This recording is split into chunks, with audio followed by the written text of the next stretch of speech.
Eh, yung NYX kasi nasa 700 plus. And then, meron pa akong Fenty Beauty na tinanay ko talaga kasi talaga namang parang filter talaga yung lips mo. Sobrang mahal naman. Parang mga 1.8 or 1.5 siya. So, parang hindi ko siya recommended. So, kung ako sa inyo, mag-easy na lang kayo.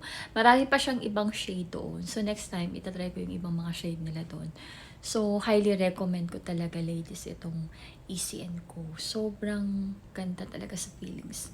Talagang, alam mo yung parang nahahydrate yung lips nyo. So, parang nakaka-fresh siya. Alam mo yung parang ang healthy-healthy ng lips nyo. Ganun yung, ano niya, yung feelings niya. So, kung ako sa inyo, ladies, bumili na kayo ng Easy. Ang sarap sa feeling kapag ganito, glossy. Parang alam niyo yung mga na-celebrity, yung mga nagpapa-makeup, bridal, ang gaganda yung mga photoshoot nila, ang gaganda ng mga lips nila, 'di ba? So, naka-lip gloss lang sila. Kaya, ano na kayo, ladies,